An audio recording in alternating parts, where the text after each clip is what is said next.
कार्यक्रम में उपस्थित चीफ जस्टिस ऑफ इंडिया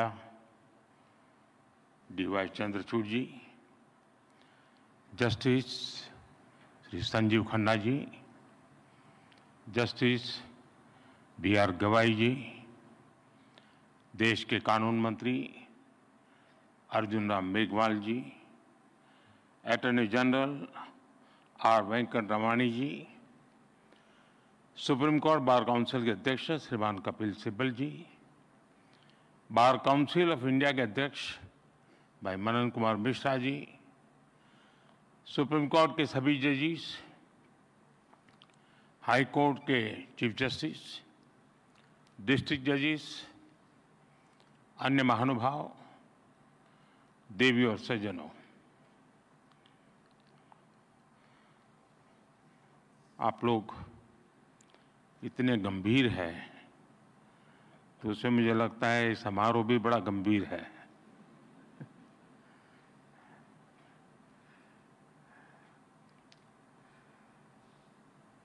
कुछ ही दिन पहले मैं राजस्थान हाई कोर्ट के प्लेटिनम जुबिली सेरेमनी में गया था और आज सुप्रीम कोर्ट के 75 वर्षों की यात्रा के उपलक्ष्य में जिला न्यायपालिका का राष्ट्रीय सम्मेलन हो रहा है। सुप्रीम कोर्ट के 75 वर्ष ये केवल एक संस्था की यात्रा नहीं है, ये यात्रा है भारत के संविधान और संवैधानिक मूल्यों की। ये यात्रा है एक लोकतंत्र के रूप में भारत के और परिपक्व होने की। और इस यात्रा में हमारे संविधान निर्माताओं का, न्यायपालिका के अनेकों मनीषियों तक का योगदान बहुत महत्वपूर्ण रहा है। इसमें पीढ़ी दर पीढ़ी उन करोड़ों देशवासियों का भी योगदान है जिन्होंने हर परिस्थिति में न्यायपालिका पर अपना भरोसा अडिग रखा है।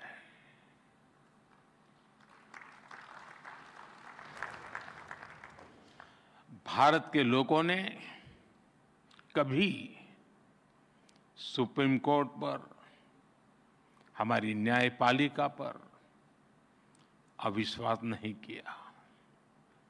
इसलिए सुप्रीम कोर्ट के ये 75 वर्ष मदर ऑफ डेमोक्रेसी के रूप में भारत के गौरव को और अधिक बढ़ाते हैं। ये हमारे उस सांस्कृतिक उद्घोष को बल देते हैं जो कहता है सत्यमेव जयते नानृतम्। इस समय देश अपनी के आजादी के 75 वर्ष पूरे करके संविधान की 75वीं वर्षगांठ मनाने जा रहा है। इसलिए इस अवसर में भी गर्व भी है, गौरव भी है और प्रेरणा भी है। मैं आप सभी न्यायविदों को और सभी देशवासियों को इस अवसर पर बहुत बहुत बधाई देता हूं। इस अवसर पर राष्ट्रीय जिला न्यायपालिका सम्मेलन का जो महत्वपूर्ण आयोजन हो रहा है, मैं इसके लिए भी आप सबको शुभकामनाएं देता हूं। साथियों, हमारे लोकतंत्र में न्यायपालिका संविधान की संरक्षक मानी गई है। ये अपने आप में एक बहुत बड़ी जिम्मेदारी है। हम संतोष के साथ कह सकते हैं कि सुप्रीम कोर्ट ने, हमारी न्यायपालिका ने इस जिम्मेदारी का बखूबी निर्वहन करने का प्रयास किया है। आजादी के बाद न्यायपालिका ने न्याय की भावना की रक्षा की। आपातकाल जैसा काला दौर भी आया, तब न्यायपालिका ने संविधान की रक्षा में अहम भूमिका निभाई। मौलिक अधिकारों पर हुए प्रहार तो सुप्रीम कोर्ट ने उनकी रक्षा भी की। और यही नहीं, जब जब देश की सुरक्षा का प्रश्न आया, तब न्यायपालिका ने राष्ट्रहित सर्वोपरि रखकर भारत की एकता की भी रक्षा की है। इन सब उपलब्धियों के बीच मैं इन यादगार 75 वर्षों के लिए आप सभी विद्वज्जनों को बहुत बधाई देता हूं। साथियों, बीते 10 वर्षों में न्याय को सुगम बनाने के लिए देश ने कई प्रयास किए हैं।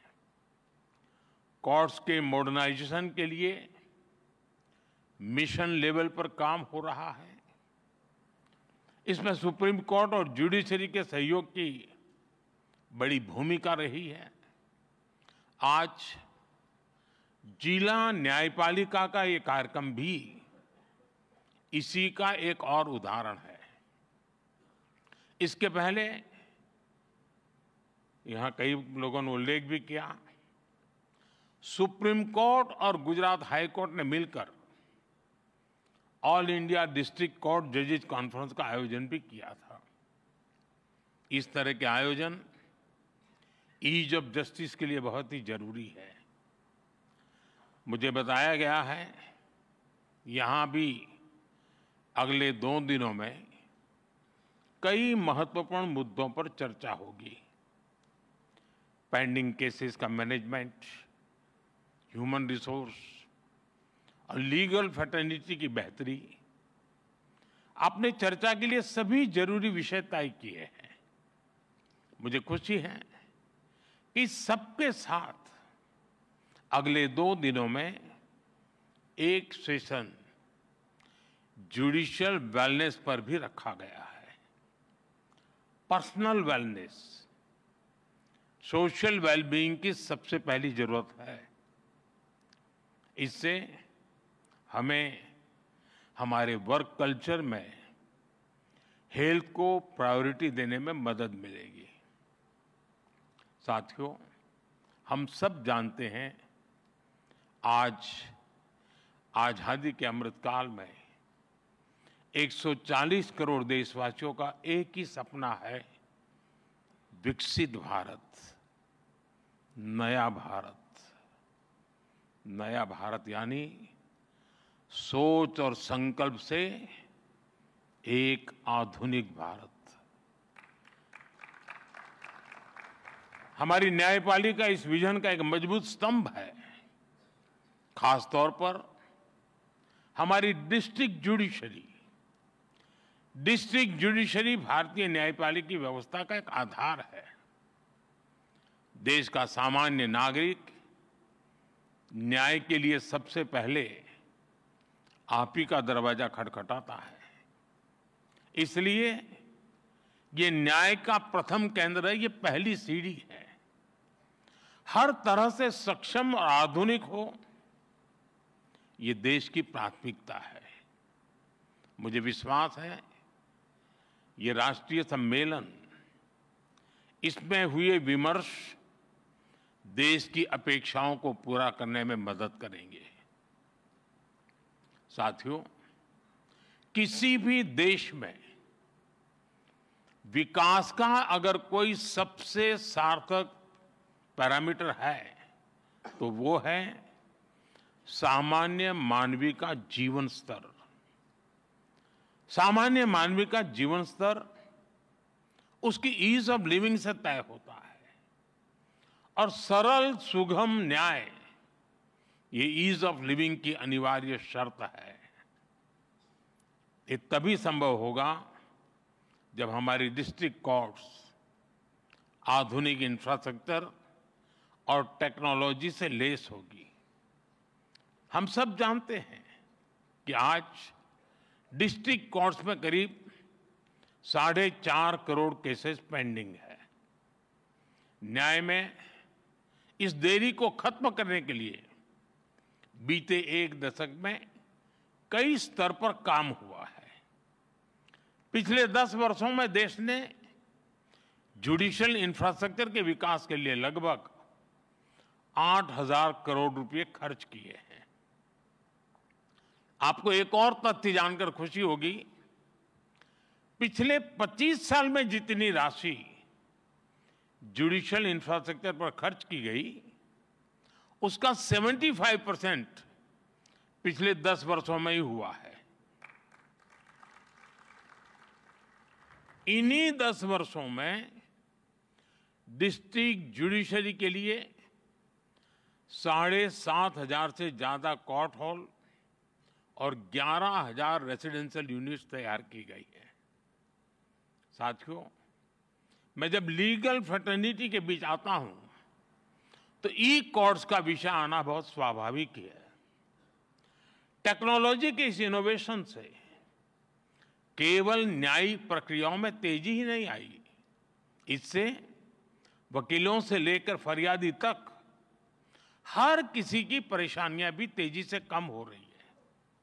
आज देश में अदालतों का डिजिटाइजेशन किया जा रहा है और जैसा कि मैंने कहा, इन सभी प्रयासों में सुप्रीम कोर्ट की ई कमेटी अहम भूमिका निभा रही है। साथियों, पिछले वर्ष ई कोर्ट्स प्रोजेक्ट के तीसरे फेज को भी स्वीकृति मिली है। हम एक यूनिफाइड टेक्नोलॉजी प्लेटफॉर्म तैयार करने की दिशा में आगे बढ़ रहे हैं। इसके तहत artificial intelligence, optical character recognition जैसी उभरती हुई टेक्नोलॉजी का इस्तेमाल होगा। हम पेंडिंग केसेस का एनालिसिस कर सकेंगे, भविष्य के मुकदमों का भी अनुमान लगा सकेंगे। पुलिस, फॉरेंसिक, जेल और कोर्ट टेक्नोलॉजी इनको इंटीग्रेट भी करेगी और इनके काम को स्पीड अप भी करेगी। हम ऐसी न्याय व्यवस्था की ओर बढ़ रहे हैं जो पूरी तरह से फ्यूचर रेडी हो गई।